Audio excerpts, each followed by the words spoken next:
Mamdani. Boy, I love that name. Visits the White House, and the Trump team heard socialist mayor-elect and hit the panic button like somebody yelled, "Raise taxes." Denise Richards' husband says he's begging for money from friends as divorce gets ugly. Well, yeah, pal. You go through a divorce and your financial life gets a new sponsor. Seattle mayor-elect, she says she no longer needs her parents' money when she gets the mayor's salary. Seattle hasn't seen somebody cut off financial dependence like this since Amazon stopped paying taxes. All that and so much more today on the Thanksgiving special of Teed Off.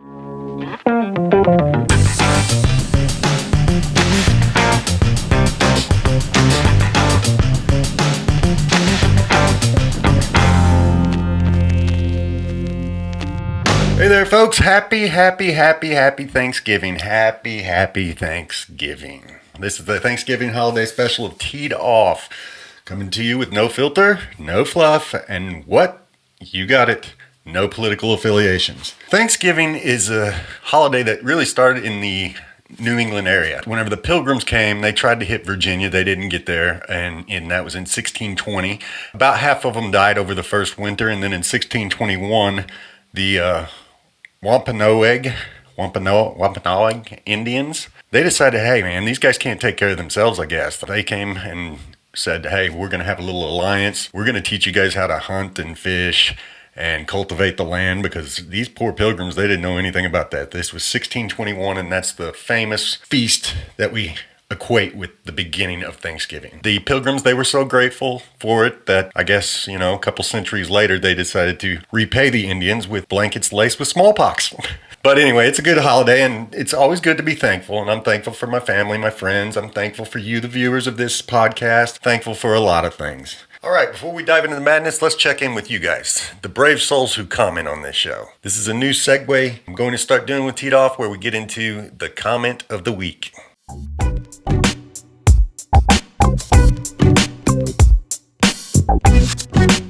This week's comment comes from Sine. I hope I pronounced that right. Sine 205. That is the most stupid idea ever. 50-year mortgage interest is about half extra on the value on the house. Sine's obviously talking about the 50-year mortgages I got into last week. And I did the math, Sine. I didn't want to. It was going to be scary. I knew it would. But I saw your comment. I said, I'm going to put this into an amortization calculator. We're going to see what this spits out. So a $500,000 house at 6.5% interest with 20% down payment on a 50-year note. This is just the interest. Total interest paid of $952,920.53. So it is not half as much, it is double as much. You're paying almost $1.5 million for a $500,000 house. Thanks for the comment, Sine. I appreciate it. This will be ongoing each week, so your comment could be next, assuming that you leave one. All right, back to the headlines. Mamdani visits the White House. That's right. Trump was not happy about it. His team, they got together before he came, and they started saying that the communists are coming to the White House. Now, the trip itself turned out all right, and Mamdani even spoke on a podcast about seeing a magazine that said UFC at the White House. They're trying to get a UFC fight on the White House lawn scheduled for next June. But the meeting went okay. But beforehand, yeah, Trump's people, they were up in arms. They did not want the communists coming, in which Mamdani took a little offense and he said he's a democratic socialist. Well, so was Leon Trotsky, Vladimir Lenin, Joseph Stalin, Mao Zedong, Fidel Castro. They were all Democrat socialists. Communist, democratic socialists. Whenever you say you're a democratic socialist, the power always corrupts. We've come to learn that communism really doesn't work. Even China kind of doesn't run as a communist nation anymore. It runs on capitalism. To me, the biggest thing about Mamdani that I really love is his first name. Yeah, I know it has an R in it, but I'm going to call him Zohan, because I love that movie, Don't Mess with the Zohan. That movie was so funny. You remember that scene in Zohan where the pretzel fight, where the guy was got in a car accident on the Manhattan street, and Zohan's walking down, and he throws the bike into the trash can. Zohan's just walking by, and he's just like, you do not want to be throwing bikes. He grabs the guy by the pinky, starts kicking him in the face. He has his hands, and the guy's like, are those your feet? He's like, yes, those are my feet. He did the foot uppercut, and then he just The foot comes up, he doesn't even move. You ready for the double foot? And the 2 feet coming. And then he puts his bare foot onto his nose. He says, you smell it, you smell it, you smell it, and you take it. And and then he ties him up in a pretzel. That has nothing to do with the news, but Zoran Mamdani. God, I love that guy's name. It's so cool. Zohan. It's a good Thanksgiving movie to watch. Our next segue is Back Nine Lovin'. I know that all my subscribers are not happy with this title, but I couldn't come up with anything else good, so maybe you guys can help me. Leave a comment. Let me know if the title for this little dating segment should be something different, or if we like the Back Nine Lovin', the super bad throwback to the McLovin', where second chances meet questionable choices, and everybody lies about their age by at least, 3 to 5 years.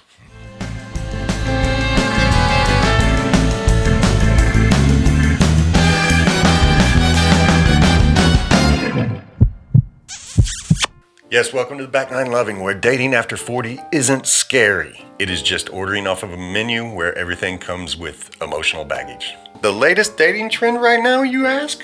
Dating with a game plan. People are done with the maybe we'll see where it goes nonsense.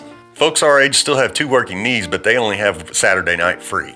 So they don't have time for unclear intentions. Everybody is getting strategic now in dating. Here's what I want, here's what I don't. And here's what I'm allergic to, emotionally and physically. Hey, honestly, it makes total sense to me. You're in the back nine of life, you don't need a situationship lasting longer than a relationship. So if you're back out there in dating, know what you want, say what you want. And if the other person can't handle it, then congratulations, you just saved yourself 6 months. That's this week's Back Nine Lovin'. Yeah, I guess that does sound a little cringe, doesn't it? Yeah. Anyway, go update your profile like a real adult. Next, Denise Richards' estranged husband says he is begging friends for money. What I wanted to do with this guy, first of all, if he's begging friends, those friends probably are not going to be friends for long, especially with this guy's list of things that he owes and that his monthly expenses are. I'm taking this at face value. Somebody, I'm guessing, saw the court documents. You have to do a financial well-being whenever you're going through a divorce. So all the finances need to be there. So this guy actually told the court this is what he needs. $125,000 in past due rent. Ooh, man, that's a nice landlord to let you go that long. $2,673 in past due vehicle registration. Oh my gosh, how much does California charge for vehicle registration out there? $2,000 a month is his truck payment, but he's got $17,820 in repairs he needs.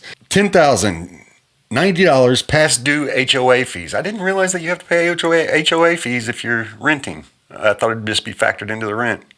I don't know. California's wacky. Could be something crazy like that. But that's a lot for HOA fees. $1,960 for storage units. Actually, his rent is $15K. He owes $125,000 past due rent. $15K rent, I guess that doesn't give you any space. You need storage units too. $3,543 in past due water bills. They just let you go forever out there. $13,000 in past due gas bills. $12,000 past due electric, $1,200 past due trash. Trash is the only one, I guess, that cut him off at about $1,000. Said, wait a minute, you're gonna pay us.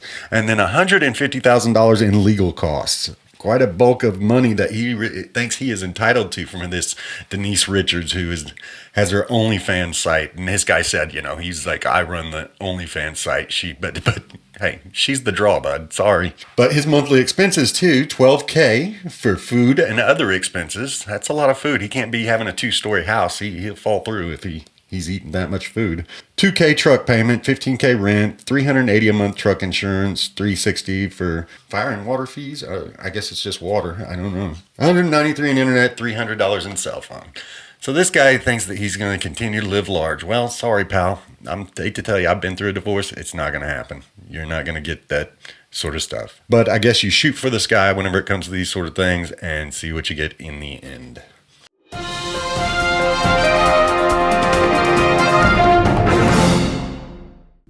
Good evening. I'm James Roberts coming to you with a special Thanksgiving Day bulletin.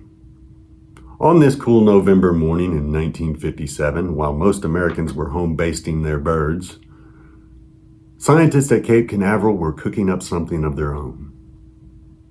At precisely 9:34 a.m., the United States test-fired its Mercury Atlas launch vehicle, sending an unmanned probe skyward in a bold demonstration of America's spacefaring ambition. The capsule's short flight provided critical data for future manned missions, and engineers say all major systems performed, and I'm quoting,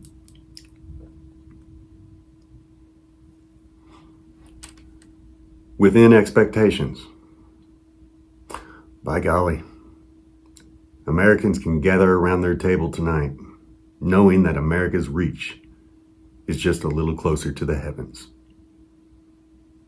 This has been your Nostalgic News Minute. Good night, good luck, Godspeed, and happy Thanksgiving.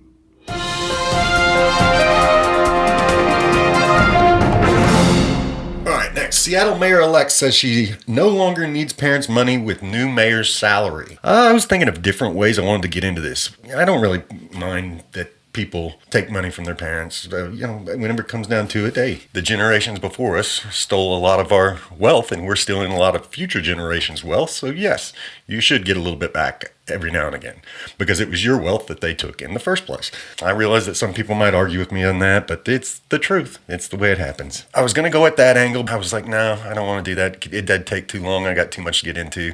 Then I got to looking into what job she had, and it was a not-for-profit that she started, having to do with transit workers or something out there. I was going to get into the not-for-profit thing, but I told you guys I would a few months back get into that, but I have not been able to bring myself to get that angry yet. I'm not a fan of not-for-profits at all. I actually found out, I was researching a little bit, the PGA Tour is a not-for-profit. Now, my buddy told me that they're going to a for-profit in a couple years, but they're not-for-profit. Jay Moynihan, who is the president of the PGA Tour, he, in 2022, made over $15 million. He was the highest paid CEO of a not-for-profit. Now, they're not a 401c3 or whatever. They're not like real nonprofits. They're more like trade organizations. They're a different branch, according to the IRS. But that's a ton of money to be paying your CEO. And the PGA Tour, the amount of golf courses they own and the buildings and everything else, and they shouldn't be a not-for-profit. They're just scamming the government by not paying taxes. I'm sorry, but they are. Makes me look differently on the Live Tour now. Like I said, I was going to do this article and get into that angle, but I decided no. I actually got to look in what this lady was taking money from her parents for. It was for childcare while she campaigned. Now, she had a husband who doesn't work. I don't know why he couldn't take care of the child, but the childcare I was looking at was something like $2,700 a month. At the same time, we do have a childcare problem in this country. The way we can get the prices down is do it evaluation of the kids. If the kid is good and doesn't bother me very much or something like that, if I'm a child care worker, charge you less. Now, if your kid is rotten and spoiled and everything else and kicks me in the shins and all that good stuff, then guess what? I'll charge you $5,000 a month. And so we'll have a scale, a sliding scale. It's almost like dog trainers or whatnot. If your dog's more complicated, they're going to charge you more. Oh, I just compared our children to dogs, didn't I? Nah. Anyway. Okay, it is now time for the last segue transition. It is called the hack trick. 3 little quirky hacks to make the back nine a lot less annoying.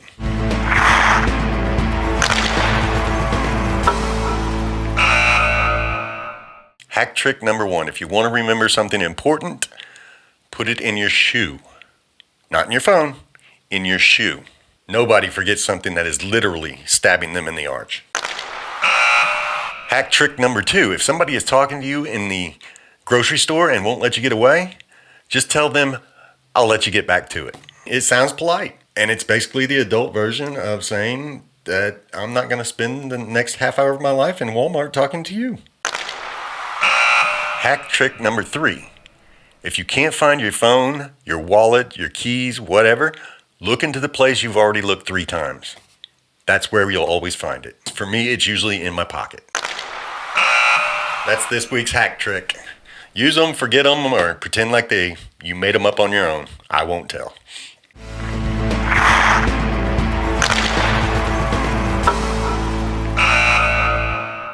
That's it for the Thanksgiving special. The news, I didn't do too much on it. I was busy a lot this week doing the editing with the segue pieces and stuff like that and coming up with things. Enjoy the holiday, guys. Be thankful for your family. Be nice to people and eat a lot of turkey. Watch a lot of football. You're welcome. I did this not during football, so not that I can compete with the NFL, which the NFL used to be a not-for-profit too until 2017. I was baffled by that too. So was Major League Baseball, but until 2009. I'm going to get out of here. I'm going to go eat some turkey myself, watch a little football. Happy Thanksgiving.